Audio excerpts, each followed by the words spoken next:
We didn't get a surprise Nintendo Switch 2 reveal to close out 2024, but we did get some awesome new leaks, and today, really good information that contrasts what people were worried about after the motherboard leaked. It's looking up and looking better than what people were expecting, and oh, also, I got COVID and had to cancel my holiday plans. So, good morning, Mario, and good morning, Switch fans. About to say Switch 2 fans, because we're finally in the year of Switch 2. It's 2025. We made it, we survived, we're here. Some of us probably thrived, a lot of us probably didn't, but we're trying, and we're trying our best, and we are going to be playing Switch 2 this year, which is freaking incredible. What's going on, everybody? It's Zach from SwitchForce. I got COVID.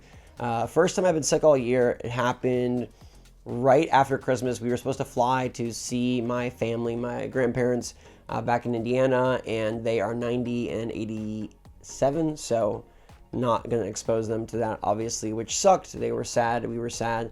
But I'm feeling a lot better. I've turned the corner after about 4 or 5 days of just feeling exhausted. I feel pretty solid. So we're back on the video train. Things are looking up, and 2025 is here. It's the 40th anniversary of Mario. It is the Nintendo Switch 2 year.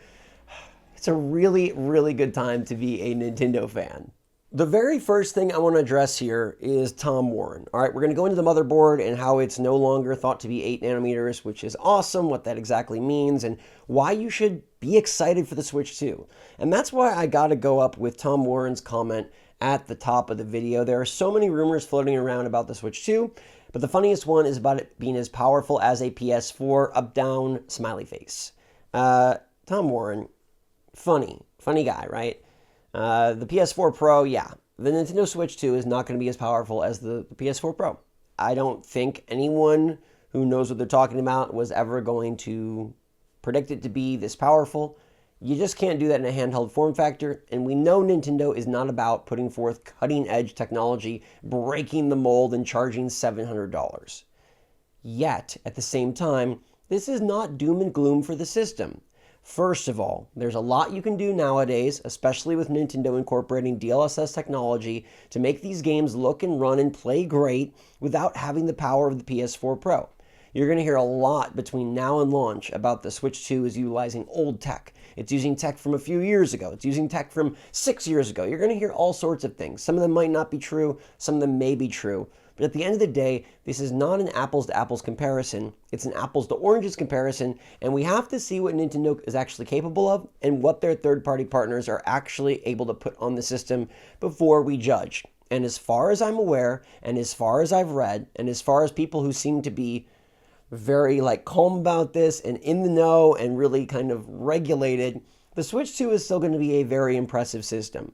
Nobody should have gone into this thinking we're going to have a handheld PS5 or a PS4 Pro. And yeah, the PS4 Pro came out years ago, but look at the size of that system.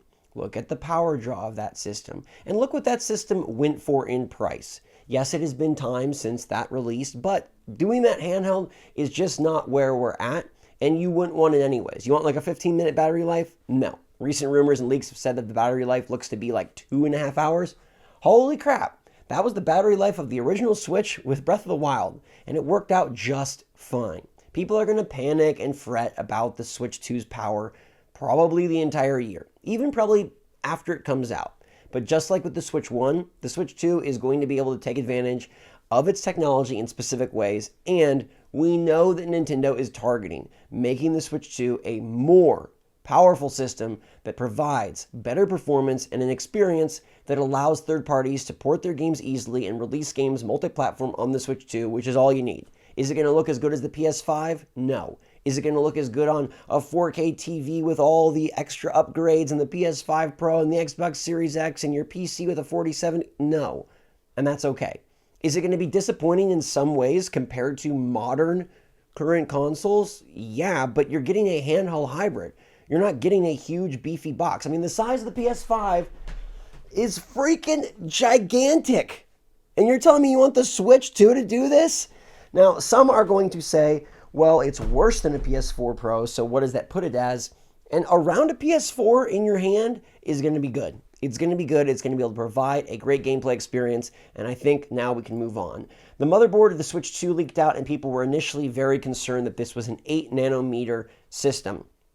Now, there's a lot of detail and a lot of tech talk behind what 8 nanometer means, and exactly how that factors into how the performance of the console will come out and how it will look for you and your eyeballs. But what you need to know basically is that the smaller they're able to get their technology, the more that they can fit there and the less power draw that they need. Basically, smaller is better. And 8 nanometers puts them technology around 2018. So people are concerned that, hey, Nintendo is already using 7-year-old technology on this Nintendo Switch 2. But again, it's not an apples to apples comparison. It's not an apples to oranges comparison. And in this case, it's not even a comparison because now it seems like Nintendo is actually utilizing 5 nanometer technology, which is far superior and far better. People are going to hem and haw about Samsung not being the best manufacturer, but Nintendo may have gotten a really great deal for them. And you have to remember that there's a lot in play here besides just the most power. In fact, that's not even in play because we know Nintendo has never gone for the most power. Nintendo has gone for the perfect blend of power, usage, their own desires, and maybe most importantly, price. You're going to be getting a Switch 2 for around $400 to $450, and that's pretty incredible. That is a very good price in comparison to what other consoles have cost and new consoles will cost, and Nintendo is trying to keep this thing in as much of an affordable region as possible to attract and draw and appeal to the widest consumer base they possibly can. The Switch 1 was very successful because it was very good, had a great library, awesome novel idea, and really affordable in many ways compared to the other consoles. The Switch was half the price of a PS5, and that's a big difference. That makes a big deal when looking at a purchasing decision. And so Nintendo needs to keep in mind, like, hey, we want to push the technology, we want to be able to do X, Y, and Z graphically, but as long as they can get third parties on board, as long as their games can look fantastic, as long as they have enough power that they feel, hey, we're good, and we know that Capcom and Bandai and Microsoft, like, they feel good, we're in good shape. If Ubisoft can get Assassin's Creed on here, if Microsoft can get Call of Duty on here, then like we are A-okay. And it seems like it's not the doom and gloom scenario people thought. But in my opinion, even 8 nanometers was not going to be doom and gloom because we don't yet know what Nintendo was going to be able to exactly do with this and how they were actually going to formulate their games on the technology. And again, with the DLSS type technology, you can get more oomph out of power than you could have when it initially released. So I would not worry at all about the motherboard. I think it's going to be just as good or better than people expect. And I think that the games when they actually come out are going to like look better to you than what anyone can describe in an article or with numbers or with specs. And everyone's going to freak out because that's what people like to do. And it gives them something to talk about. And negativity has more draw than positivity, unfortunately. But from my perspective, in my opinion, the Switch 2 is going to be A-okay. It's going to be much more powerful than the Switch 1. And at the end of the day, isn't that what matters? We have the Switch. We have the Switch 2. We don't have the PS5 handheld. Where's the PS5 handheld? Although the PlayStation Portal did get a great new update, and it seems like the connection is working so much better in my house, on that system, and outside of my house. Regardless, there's no handheld PS5. That PS Portal is just streaming it. So there's no comparison. The comparison is the Switch 1 and the Switch 2 is going to be a lot better, and it should be a lot better in many ways, and possibly even in color.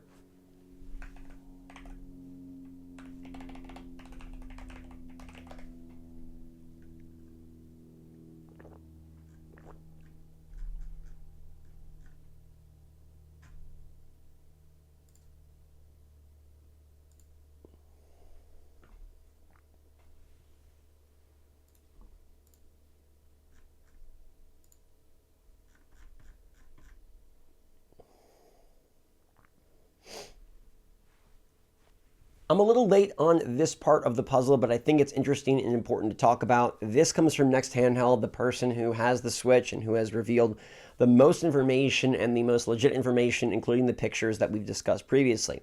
On December 25th, they did a Q&A, and then on December 27th, they responded to the most upvoted posts and posted this picture of one of the blue and orange Joy-Cons. Now, this has been an interesting mystery ever since it was uploaded because it looks a bit bizarre. We're seeing a matte black Joy-Con with an orange piece off to the side. And people have speculated, is this a grip? Is this a strap? Is this just the connective piece of the Joy-Con?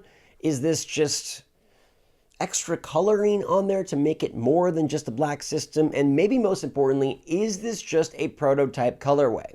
Now, I want to instantly direct your attention to something that I think is very, very interesting, which is that the GBA utilized this color scheme and they never actually came out. So pre-release, the GBA was looking like this, and there never was a white and orange or a white and blue. So isn't it interesting that people are hypothesizing that the Switch 2 is going to have a black and orange and a black and blue color scheme?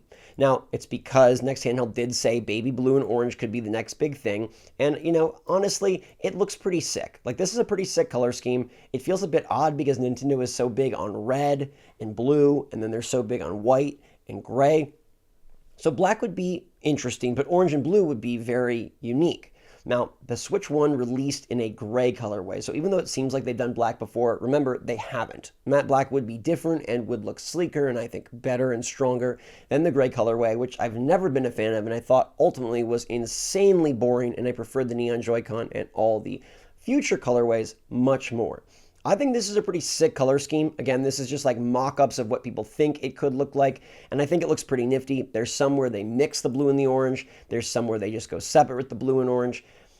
But I want to point out that there's a potential that this is what Nintendo is just utilizing as sort of their in-development test look and their test colors. And I got to go to this Game Boy picture to show you that they have proven used these colors before in test models. But the other thing is they've also used these colors before as actual releases. The Nintendo 2DS XL released in an orange and white and a blue and black colorway. So Nintendo actually does have an affinity, contrary to what I thought, for the colors of orange and blue.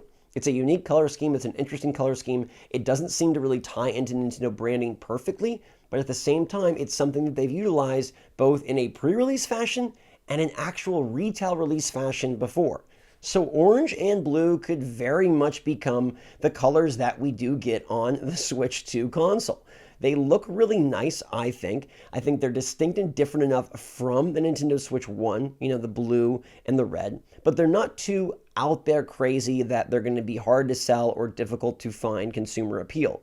The other thing I think is that there could be an all matte black system, and then perhaps there also could be a subsequent other orange and blue system. Now, an all black system would look something like this, and I think this is pretty sleek and pretty sick, and I think this does look like a Nintendo Switch 2. Again, it's giving Switch 1 vibes, but in comparison, the Switch 1 was gray, and held up next to each other, you would definitely be able to tell, besides the size and the difference in some of the dimensions, that, yeah, this is a Switch 2.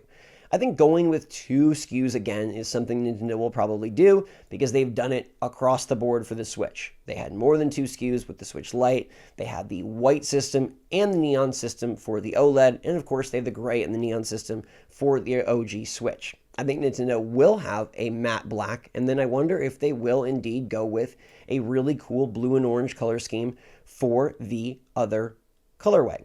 Now, what's interesting here is if we go back to the picture from Next Handheld, this really does to me look like it is part of the rail system, that this would not be part of the Joy-Con, that the Joy-Con itself would be all black and then there would be a rail, or as you see in some of these images, that it would be like, hey, the inside is orange and then maybe also the stick or something is orange.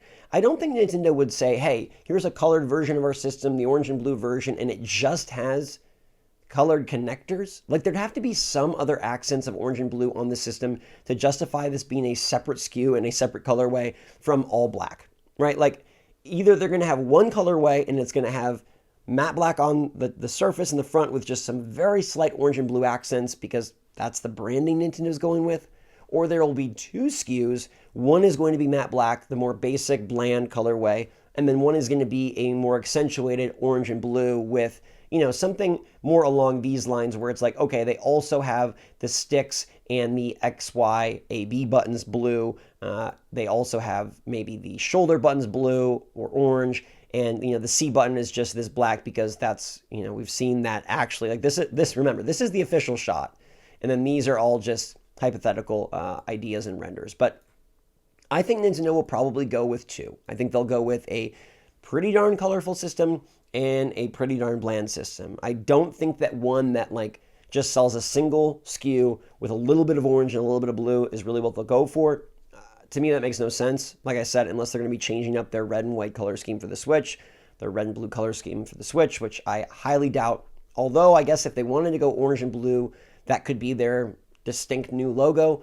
But it seems like they'll probably stick with the red and white logo as the primary Nintendo Switch logo. Maybe orange and blue will be the new colors, but I'm predicting 2 SKUs, a black matte SKU, and then an orange and blue SKU. It does beg the question of like, what exactly are we looking at here? What is this image of? And again, is it a prototype? Is it just the connective rail? Is this a piece of the puzzle? Is it, intentionally withholding information? You can kind of see the bottom of, what would this be here? Let's go back to, so it should be the bottom of the home button. Yeah, and that's why they're making the home button here. You can see the home button is also matte black, just like the C button. And that's what we're getting here is the bottom of the home button. But there's no real indication what else is orange here. And I don't think Nintendo will end up going with this route where it's only literally the inside. I mean, here you can see, okay, they also added some color to the buttons, but it's not here. So we'll have to wait and see. The other thing I want to bring up that I find interesting is that, remember, Nintendo for a while had been implementing colored buttons into their games. And it wasn't orange and blue. If you recall, remember, it was like red, yellow, green. They were implementing X, Y, A, B as colors in games, and we thought that was a hint towards Switch 2. Now, perhaps they're not related in any way, shape, or form, but for a while there, the expectation was that we would get the very vibrant and multicolored buttons that Nintendo has utilized in the past with the Super Nintendo. So what happened to that? Is that just fallen off? Is that going to be on a different colorway? Or one last theory for you. Is this indeed not the OG Switch 2, but the special edition Mario Kart 9 Switch 2? What if Mario Kart 9's color scheme is orange and blue? I mentioned this before. I think that fits in a lot with, when you drift and make the sparks, that really fits. Nintendo does like to make sure that they have a set theme and a just like a branding for Mario Kart. And orange and blue could be a really good way to make Mario Kart 9 stand out against Mario Kart 8, which has been the main piece of Mario Kart conversation for over a decade.